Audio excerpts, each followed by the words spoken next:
안녕하세요. 여러분, 이 영상은 제가 한 2년 전부터 찍고 싶었는데 미루다가 이번에 제 개인 채널을 오픈하면서 이렇게 영상을 찍게 되었습니다. 바로 어떤 거냐면 병설 유치원의 장단점에 대해서 여러분들한테 알려드리고 싶었어요. 저는 지금 초등 4학년이랑 1학년 자녀를 둔 엄마랍니다. 그리고 두 아이 모두 다 큰 아이는 7살 때 병설 유치원을 1년 다녔고요. 둘째는 6, 7살 총 2년을 병설 유치원을 다녔어요. 그래서 직접 병설 유치원을 보내본 엄마로서 이제 명절 지나고 얼마 안 돼서 이제 유치원 접수들이 시작되잖아요. 혹시 병설 유치원에 관해서 좀 궁금하신 분이 있으실 것 같아서 이 영상을 드디어 만들게 됐습니다. 제가 직접 보내면서 느낀 여러 가지 장점과 단점을 여러분들한테 상세히 알려드릴 테니까 영상 끝까지 시청해주시고 구독과 좋아요 꼭 눌러주세요.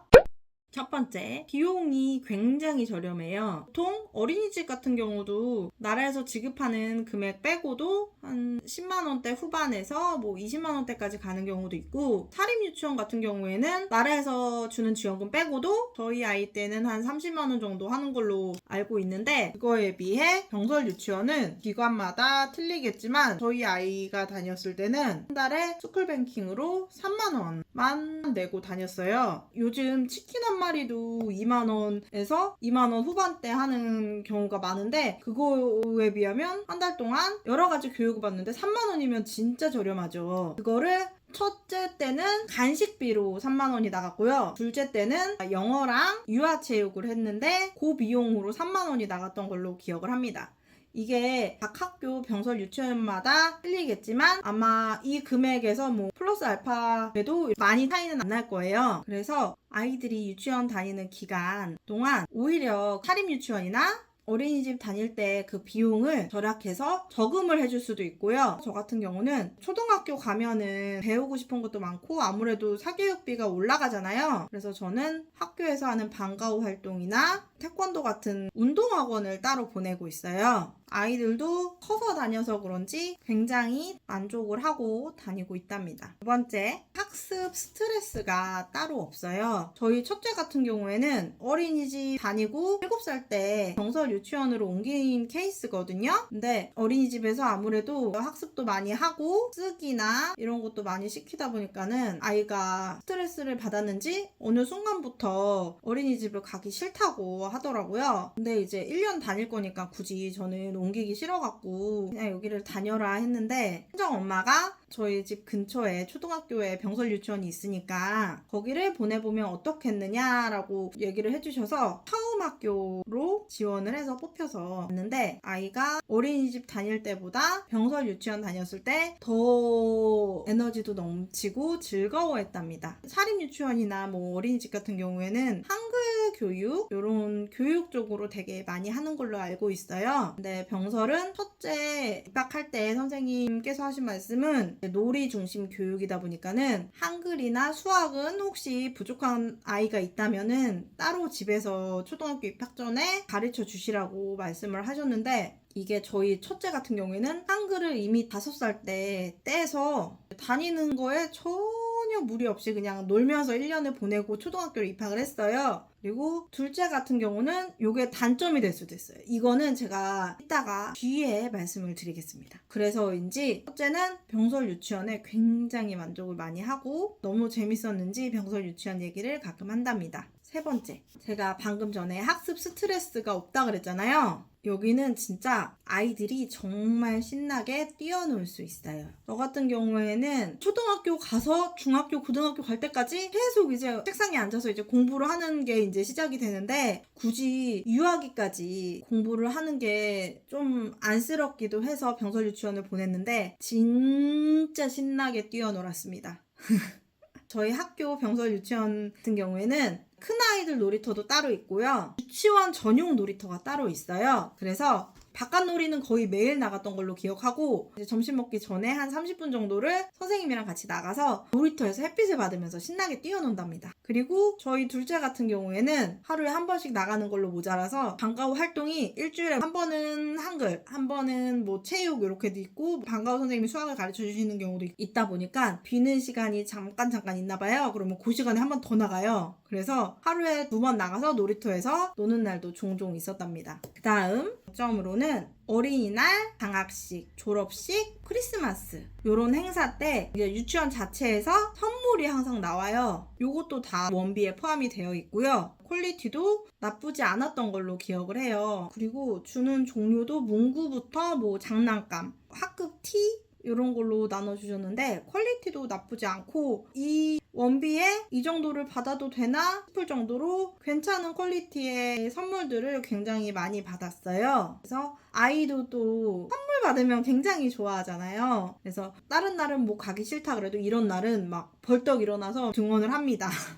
그래서 아이가 굉장히 좋아했던 걸로 기억을 해요. 그리고 이것도 원비 안에 들어있는데 체험학습비랑 졸업 앨범비 그리고 각종 행사 비용이 무료였어요. 근데 이게 복불복이어서 아마 기관마다 다 틀릴 거예요. 근데 저희 첫째 같은 경우에는 뭐 다른 거는 다 무료였는데 졸업 앨범비는 따로 냈던 걸로 기억을 하는데 작년에 이제 둘째 졸업한 경우에는 졸업 앨범 비용까지 다 무료로 해서 앨범을 받았답니다. 그리고 병설 유치원 자체적으로 외부 강사도 초빙을 많이 해주세요. 숲 체험도 월 1회를 했고요. 그리고 마술쇼, 인형극, 요리 체험, 그리고 도자기 만들기, 크리스마스 이런 것들도 다 무료로 진행이 되었습니다. 그리고 연 2회 정도 엄마와 함께하는 체험이라고 해서 첫째 때는 컵케이크를 같이 만들어 보았고요. 둘째 때는 토피어리, 이렇게 잔디 인형 같은 걸 아이랑 같이 만들었어요. 아이도 너무 좋아하고 그 수업하는 퀄리티 자체도 나쁘지 않았답니다. 그리고 담임 선생님 같은 경우에는 저희는 한 반이었어요. 그래서 담임 선생님 한 분, 그리고 점심시간 전에 방과후 선생님 오셔서 점심시간 지도는 같이 하시고 담임 선생님 같은 경우에는 업무를 보셔야 되니까 따로 가시고 방과후 선생님이랑 아이들이랑 있다가 오후에 한 분 더 오시는 걸로 해서 총 3분이 계셨던 걸로 기억을 하고요. 담임 선생님께서도 학교 병설 유치원이다 보니까는 임용고시를 통과하신 분이라 아무래도 아이들 교육이나 생활지도 면에서 좀 더 전문적이신 것 같더라고요. 그리고 저희 아이 둘은 운이 좋게도 첫째 아이가 다녔을 때 병설 유치원 담임 선생님이 그냥 그대로 둘째 졸업할 때까지 같이 계셨어요. 근데 선생님이 한 곳에만 오래 계시는 게 아니라 몇 년 지나면은 다른 학교로 가셔야 돼갖고 저희 아이 졸업할 때까지만 계시고 가셨어요. 다른 학교로 가신다고 하실 때 너무 아쉬웠어요. 정말 인성적으로나 아이를 대하는 태도나 너무너무 좋으신 분이었거든요. 이제 장점을 알려드렸으니까 단점도 알려드릴게요. 단점은 이게 아마 가장 큰 단점일 것 같아요. 근데 저 같은 경우에는 오히려 이 단점 때문에 병설 유치원을 보낸 경우거든요. 근데 아마 많은 분들이 생각하기에 이게 단점이라고 생각할 것 같아요. 방학이 굉장히 길답니다. 어린이집이나 유치원 같은 경우에는 제가 알기로는 한 일주일 정도 통학교육으로 해서 보내는 부모님들은 쭉 보내시는 것 같아요. 근데 병설 유치원 같은 경우에는 초등학교랑 학사 일정을 같이 하기 때문에 임시 공휴일이나 학교 개교 기념일, 병설 유치원도 같이 쉬기도 하고요. 여름방학은 거의 한 달, 겨울방학은 거의 2달을 집에서 엄마랑 지지고 볶고 보낸답니다.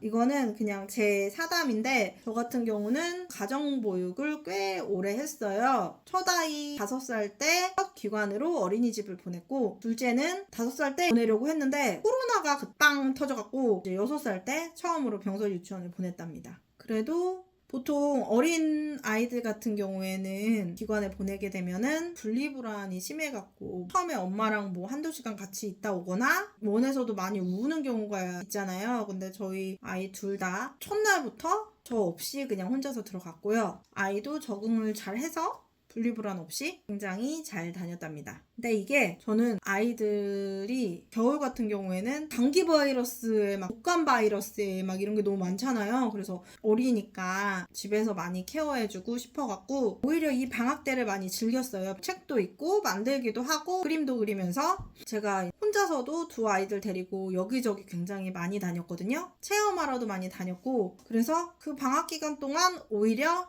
아이들과 즐겁게 잘 보냈답니다. 근데 이게 저같이 이제 전업인 경우에는 이 단점이 어느 정도 커버가 될 것 같은데 일하시는 분들 같은 경우에는 조금 단점이 될 수도 있을 것 같아요. 그런데 제가 검색해보니까 요즘은 엄마가 도시락을 싸서 보내면은 뭐 한 일주일 정도만 방학이고 나머지는 뭐 보낼 수도 있다 이렇게 돼 있더라고요. 자세한 거는 혹시 요즘 병설 유치원이 어떤가 아시는 분이 있다면 밑에 따로 댓글로 남겨주셔도 좋을 것 같아요. 그리고 두 번째, 급식 메뉴가 초등학교 다니는 학생들 메뉴랑 같아요. 그래서 매운 메뉴도 나온답니다. 근데 선생님이 강요하면서 아이들 먹으라고 하지는 않아요. 뭐 아이가 먹고 싶다 그러면 한 개 정도 같이 먹어볼까 이렇게 권유는 하시는데 먹으라고 막 푸시하시지는 않거든요. 그래서 안 매운 메뉴들을 이렇게 골라서 먹는 경우도 있고 저 같은 경우에는 아이들은 어차피 그 다음 연도에 초등학교로 가게 되니까는 적응하는 과정으로 이런 식으로 급식을 먹는 것도 괜찮다고 생각을 해요. 그리고 저는 첫애를 어린이집을 보내다가 이제 그 다음 연도에 병설 유치원을 보내잖아요. 그랬는데 되게 편한 점이 유치원 같은 경우는 모르겠는데 저희 다니던 아이 어린이집에서는 매번 등원할 때 요즘도 이렇게 하는지 모르겠는데 급식판을 따로 보내고 수저통도 따로 보내고 이렇게 다 보냈잖아요. 근데 병설 유치원은 그거 없이 빈 가방만 덜렁덜렁 메고 갔다가 학교에서 이제 어쨌든 급식판이 나오니까 그 급식판에 수저까지 다 나와서 따로 집에 와서 뭐 설거지하고 하는 건 없었어요. 다만 7살 아이 같은 경우에는 젓가락질이 상당히 서툴잖아요. 그래서 그게 조금 걱정이 됐는데 첫애 같은 경우에는 연습용 젓가락 없이 그냥 다 초등학생들 먹는 젓가락 숟가락으로 먹었던 걸로 기억을 하는데 둘째 때는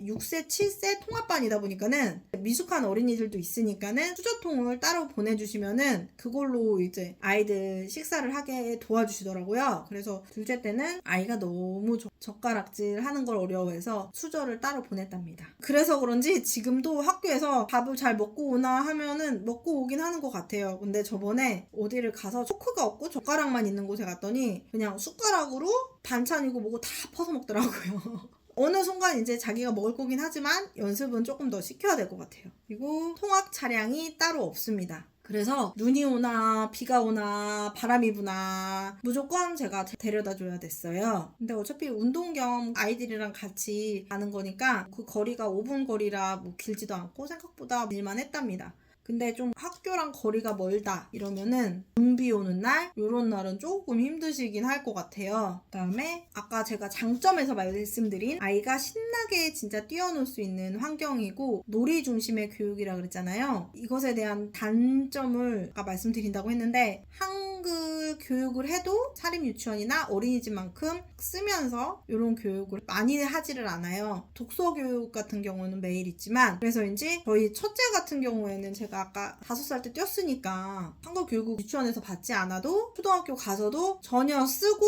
듣고 읽는데 무리가 없어서 잘 했는데 둘째 같은 경우에는 말도 엄청 느리긴 했어요. 이제 새돌이 지나서 터지기 시작했는데 말도 느리니까 얘가 글자 인지하는 것도 남자애라 그런지 너무 느린 거예요. 그래서 학교 가면 해야 되겠지 싶어서 안 하고 지나갔더니 초등학교 가서도 한글 문제 때문에 조금 애를 먹고 있습니다. 그래서 요거는 조금 알고 가셔야 될 게 한글 교육은 우리 아이가 너무 느리다. 근데 나는 병설을 꼭 보내야 되겠다 싶으시면은 집에서 따로 학교 입학 전에 가르쳐 주시는 거를 추천드려요, 저는. 그리고 그 다음 단점. 사립 유치원이나 뭐 어린이집 같은 경우에는 선생님들한테 매주 한 번씩 전화가 오는 걸로 제가 알고 있어요. 사진도 보내주시고 뭐 알림장 같은 것도 써주시고 이런 걸로 알고 있는데 병설 유치원 같은 경우에는 다쳤다거나 아이한테 문제가 있는 경우가 아니라면 선생님들한테도 전화가 자주 안 와요. 이게 전화가 잘 안 오니까 걱정하시는 부모님들도 있는데 오히려 전화 안 오는 게 저는 더 좋더라고요. 저희 아이가 그냥 유치원에서 잘 생활하고 있구나 이렇게 생각하니까는 연락이 안 와도 굳이 걱정은 안 됩니다. 그거랑 비슷하게 그 다음 단점은 활동 사진이 그렇게 많이 없어요. 제가 아까 말씀드렸다시피 오전 시간 동안은 거의 담임선생님 혼자서 아이들을 케어하시잖아요. 그러다 보니까 아이들한테 집중을 해야지 사진 찍을 여유가 전혀 없으세요. 그래서 크리스마스 활동이나 요리 수업이나 숲체험, 체육활동 이렇게 다른 외부 강사님들이 오셨을 경우에 사진을 남겨주시지 일일이 자주자주 사진을 남겨주지는 않는답니다. 그리고 이거는 제가 첫째 유치원 보내면서 걱정됐던 점이었는데 보통 어린이집이나 사립유치원 같은 경우에는 방과 후 활동이 따로 있어서 오후 한 4시쯤에 하원을 하잖아요. 근데 저도 이제 첫애를 보내면서 4시에 매번 하원을 하다가 병설로 옮기게 되면은 그 4시에 하원이 아니라 정규 과정만 하게 되면은 또 전원맘이라 방과 후 과정에 떨어질 수 있을 것 같아갖고 그러면은 점심 먹고 하원이면은 12시 반 1시면은 집에 오거든요. 그래서 그게 조금 걱정이 됐는데 저희 아이가 다녔던 병설 유치원 같은 경우는 반 아이들 모두 방과 후 활동이 가능히 했어요. 그래서 4시까지는 모든 활동을 다 했었고 둘째 같은 경우도 정규 과정으로 4시까지 있다가 제가 데리러 가서 하원도 같이 했답니다. 근데 이게 각각의 학교 병설 유치원마다 틀린 것 같아요. 그래서 보내려고 하는 학교에 한번 전화를 해서 여쭤보시면 좋을 것 같아요. 그리고 제가 아까 장점에서 한 가지를 빼먹었어요. 어떤 거냐면 병설 유치원이 어쨌든 초등학교에 붙어있는 유치원이잖아요. 그래서 아이가 이 유치원을 졸업하고도 같은 건물에 초등학교를 다니니까 적응하는 게 두려움이 조금 없던 것 같아요. 그리고 졸업하기 전에 한 달 전이나 2달 전에 초등학교 교실에 올라가 봐서 언니 오빠들이랑 교실 탐험 같은 것도 했던 걸로 기억을 하거든요. 그래서인지 첫째 같은 경우도 학교 다니는데 전혀 거부감 같은 게 없이 잘 다녔던 것 같고 저희 둘째 같은 경우는 약간 낯가림도 심하고 적응하는 거에 조금 어려움이 있어요. 그래서 처음에 다니는 거는 걱정이 안 됐는데 이제 교실에서 적응하는 게 조금 힘들어 해갖고 그것만 힘들어 했지 이제 학교 가는 거 같은 건물로 가는 거니까 오히려 다른 유치원에 다녔다가 이 학교로 다녔으면 더 거부감이 심했을 것 같아요. 이상으로 병설 유치원을 보냈던 저의 장점과 단점을 모두 여러분들에게 알려드렸습니다. 도움이 많이 되셨으면 좋을 것 같아요. 혹시 보내보셨던 분들 중에 다른 장점과 단점을 댓글로 더 써주셔도 될 것 같아요. 그럼 이상으로 저의 영상을 마치겠습니다. 다음 시간에 다시 만나요. 안녕.